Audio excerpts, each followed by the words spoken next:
محدش يقدر ينكر النهاردة إن التخريب الاقتصادي اللي شمل كل حاجة في حياة المصريين وكنتيجة للحكم العسكري وسيطرتهم على الاقتصاد وإفسادهم لكل حاجة في مصر وإفسادهم لحياة المصريين كان له تأثير مباشر وشامل النهاردة على حياة المصريين ككل. وكان لازم نبتدي ندرس هم بدأوا يأثروا على الحياة الاقتصادية للمصريين ازاي، وايه النماذج اللي كانت مشرفها اللي كانت ممكن تنقل مصر نقلة اقتصادية في حتة تانية. النهاردة الناس ديت اترمت في السجن واتسلبت أموالهم واتخذت فلوسهم وضيعوهم.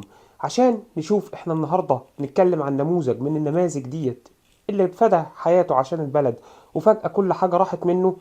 النهاردة اتفضلوا معانا في يلا على وول ستريت.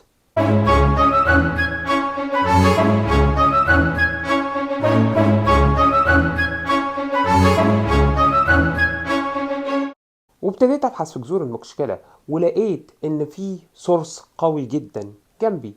اضطريت اروحه وابتديت ابحث فيه، هو مكتبه الكونجرس في واشنطن دي سي. وابتديت اقرا فيها ايه هي النماذج اللي ضيعها الحكم العسكري وكانت فعلا كانت ممكن تبقى ناس صالحه ونافعه للبلد. اول شخصيه قررت اتكلم عنها وحسيت انها تستحق ان انا الشخصيه اللي ابتدي بيها هي الدراسه، هي الكابتن عبد اللطيف ابو رجيله. كابتن عبد اللطيف ابو رجيله كان راجل اعمال مصري عايش في ايطاليا، وقرر يرجع مصر بعد الثورة ويخدم بلده.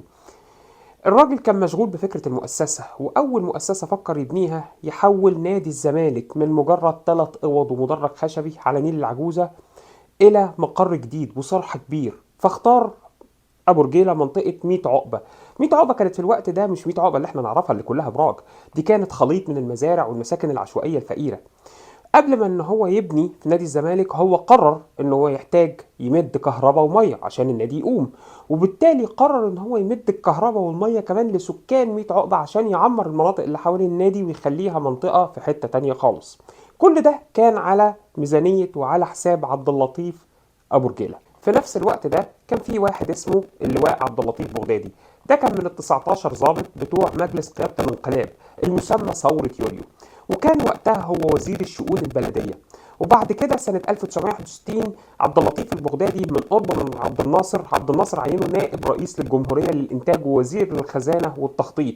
ما تسألنيش إيه علاقة الإنتاج بوزارة الخزانة والتخطيط، زي علاقة النقل كده بالصناعة مع كامل الوزيري، بس مش ما علينا مش موضوعنا. فكر عبد اللطيف البغدادي في ان هو يستعين ببرجيله، واسند اليه مسؤوليه تنظيم الاتوبيس والنقل في القاهره. ابو رجيله لبى الدعوه بكل حب، وبعد سنتين اصبح اسم الاتوبيسات اللي بتجري طول اليوم في شوارع القاهره اسمها اتوبيسات ابو رجيله. ابو رجيله بحكمته انه بزنس مان راجل شاطر وراجل عايش في ايطاليا وشاف النظافه في ايطاليا، عمل اتوبيسات كانت فعلا نموذج والجدير بالاحترام والتقدير وحسن معامله الركاب. الراجل ما اخترعش العجله، يعني الراجل نفذ اللي شافه في اتوبيسات ايطاليا واوروبا. كان زمن التقاطر 3 دقايق، يعني ما بين كل اتوبيس واتوبيس على نفس الخط 3 دقايق بس، باستخدام 400 اتوبيس يخدم 13 مليون راكب شهريا. وفي جراشات ابو رجيله كان في عدد كبير من العمال بيتولوا مهمه تنظيف وتعقيم اسطول الاتوبيسات بالمواد المطهره مرتين او 3 اسبوعيا. اه والله يا مؤمن، كانوا بيعقموا الاتوبيسات 3 مرات في الاسبوع. مش كده بس، ابو رجيله ان هو كان معروف ان هو بيركب احدى الباصات او احدى الاتوبيسات مره واحده على الاقل كل شهر متخفيا عشان يراقب النظام بتاع الاتوبيسات عامل ازاي. كان بيخرج من بيته الساعه 5 الصبح في اتجاه جراج كوبري القبه عشان يراقب استعدادات الاتوبيسات وخريطه الحركه والنظافه.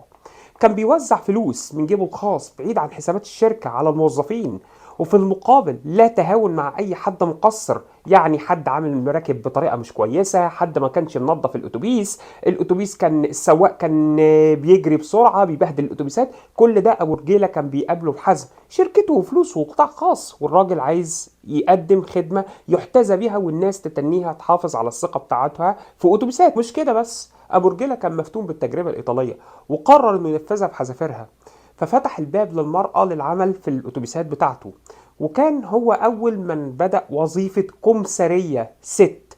وعشان يساعد الناس انها تتقبل الفكرة ساهم في انتاج فيلم الكمساريات الفاتنات اللي كلنا شفناه في افلام الابيض واسود.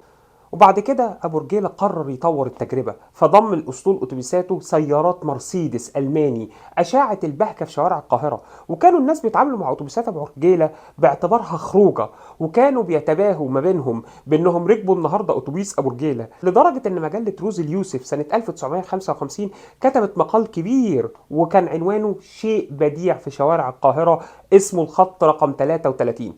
وكان ده الخط اللي كان بيوصل ما بين ميدان التحرير وشبرا البلد، وكان بيعدي عن طريق كورنيش كطريق ليه. والمقال اوصى قارئيه بيقول لك لابد انك تجربه مره، لان الرحله دي هي نزهه قائمه بذاتها. انا عايز اوريك قد ايه كانت اتوبيسات نظيفه وقد ايه كان الراجل عامل حاجه محترمه. بدا برجيله صيته يذيع وبدا فلوسه تكتر. لا العسكر يسيبوه في حاله؟ لا طبعا. جاله عبد اللطيف البغدادي فاكرينه، طلب من ابو رجيله انه يساهم في تمويل الصفقات بتاعه السلاح علشان مصر كانت في ازمه في الوقت دوت ومحتاجه سلاح، لان كانت مصر متوقعه ان يحصل عدوان عليها في اي وقت. لما جه العدوان الثلاثي حصل سنه 1956، تخيلوا ابو رجيله عمل ايه؟ الراجل حط اتوبيسات شركته تحت تصرف القوات المسلحه لنقل الجنود الى القناه، وتكفل هو شخصيا باجور السائقين والبنزين. وبعد انتهاء الحرب الراجل قرر انه يهدي للحكومه مصنع للاسمنت، مصنع كده صغير كان عمله مع شويه شركاء، الهدف منه تخصيص انتاجه من الاسمنت لاعاده تعمير بورسعيد اللي كانت اتهدت كلها بعد القصف في العدوان الثلاثي. زي ما اتكلمنا ان ابو رجيله في وسط كل ده كان عنده حلم، هو بناء قلعه نادي الزمالك. بس الراجل كان عنده عجز مالي في ان هو ازاي يعمل النادي كقلعه محترمه زي ما هو كان بيحلم. فالراجل لجأ لحيله بتاعت واحد تاجر شاطر. الراجل بحكم ان هو عنده اتوبيسات في شركات بترول متفق معاها بتورد البنزين للاتوبيسات ديت، فهو قال لك لا، انا هتبقى شركه واحده بس اللي هتورد لي البنزين للاتوبيسات، بس هتكون الشركه اللي هتديني اقل سعر. وعمل مناقصه، المناقصه ديت وفرت له في ثمن البنزين 10000 جنيه. 10000 جنيه تقريبا اياميها، يعني تقريبا النهارده بقيمه الجنيه اللي ما يساويش حاجه، تقريبا 10 مليون او يمكن كمان 100 مليون جنيه. الفلوس دي استخدمها برجيله في بناء المدرجات، وخطط ان تمتلئ هذه المدرجات عن اخرها يوم الافتتاح. قرر ان تكون مباراة الافتتاح ما بين فريق اوروبي هيحضر على نفقة ابو رجيلة شخصيا، ووافق فريق دوكلا براج التشيكي، وتكون ضربة البداية مش من كرة في السنتر في الملعب في الارض، لا عن طريق كورة هتتحدف من السماء، هتحدفها طيارة هليكوبتر، وهتكون هي دي الكورة اللي هتتلعب بيها المباراة. وعشان مصر فيها عساكر أشراف وأطهار فبدأ لعابهم يسيل على ثروة أبو رجيلة. أول واحد سال لعابه على ثروة أبو رجيلة، ومش بس ثروته، لا كان عايز ياخد النفوذ المعنوي بتاعه من نادي الزمالك، عبد الحكيم عامر. وقال لك مين أبو رجيلة دوت اللي طلع لي في المقدر ده، ناخده واخد نادي الزمالك واخد فلوسه كمان. وبدأ أبو رجيلة يتعرض لتضييق غير عادي لما رفض طلبات صريحة من ناس في مجلس قيادة الثورة لعمولات نظير الموافقة على طلبات استيراد قطع غيار للأتوبيسات المرسيدس بتاعته من ألمانيا. وكان الرد بيتقال له البلد محتاجة دولارات لحاجات أهم من كده بكتير، وإن كلنا لازم ناكل من جوعنا ونشرب من عطاشنا عشان مصر تعيش طبعا. لا مش كده بس، ده بدأ يتقال له رسمي في وشه كده، انت جبت فلوسك دي كلها منين؟ ويتشكك في نزاهته رسمي بعد كل اللي عمله البلد. كتب عبد اللطيف أبو رجيلة مذكرة رسمية لمجلس قيادة الثورة برئاسة عبد الناصر، وقال لهم حرفيا لا شك انه يعز عليا على اي مواطن صالح انه يجد نفسه موضع التشكيك والاتهام، وخصوصا اذا كان هذا المواطن من رجال الاعمال الذي يعتمدون على الثقة باسمهم ويعملون لصالح البلد، وفعل الكثير والكثير ايام العدوان الثلاثي من اجل هذا البلد. انتوا متخيلين القهر بتاع الراجل وهو بيكتب رسالة زي دي بعد كل اللي عمله للبلد؟ ما عادتش الامور للاسف تجري كما كانت، وكان يشعر ابو رجيله بان الاجواء بقت مهيئه جدا لضربه موجعه. واستيقظ ابو رجيله بالفعل في يوم من الايام على قرار بتاميم شركاته، كان القرار بايعاز من عبد الحكيم عامر، ودخل مضى عليه عبد الناصر شخصيا، وتحويل شركه الاتوبيس الى هيئه النقل العام بالقاهره.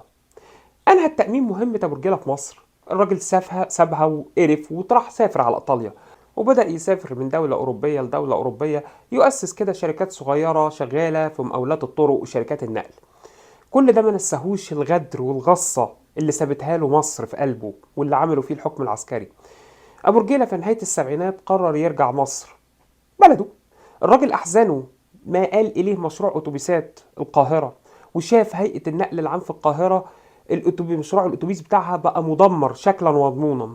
اتوبيسات المرسيدس اللي كان الناس بيتحكوا بجمالها ونظافتها بقت خردة من انعدام الصيانة. اتوبيسات واكلها الصدى، كراسيها متقطعة، العادم اللي طلع من مواترها الهلكانة كفيلة انها تجيب لك كل الامراض الصدرية اللي في الدنيا. مش بس كده، ده كمان نادي الزمالك، نادي الكرامة والوطنية بصوت السيد مرتضى زنطور، شال اسمه من على المدرجات. الملعب اللي الراجل بناه من حر ماله، وخلوا الملعب باسم حلمي زمورة. انت متخيل كمية الغل اللي موجودة في نفوس العساكر دول وعبد الحكيم عامر عامل ازاي؟ تخيل بعد كل اللي الراجل عمله عشان البلد يلاقي البلد تعمل فيه كده. ومع كل ذلك الراجل في نهاية السبعينات وصل كذا رسالة للحكومة انه على استعداد، يا جماعة انا على استعداد انقذ مشروع الاتوبيس من الضياع والانهيار التام، ارجوكم سيبوني اتحرك واتدخل. لكن محدش من الحكومة رد عليه لغاية ما الراجل مات مقهور على شقى عمره اللي راح. وكل ده ليه يا ولاد؟ عشان عسكر مصر شرفاء قوي وأمنا قوي بإذن الله، وإنهم رجالة زي الدهب بصوت الراحل دكتور محمد مرسي. سلم لي على الدهب، واشوفكم على خير ان شاء الله. سلام عليكم.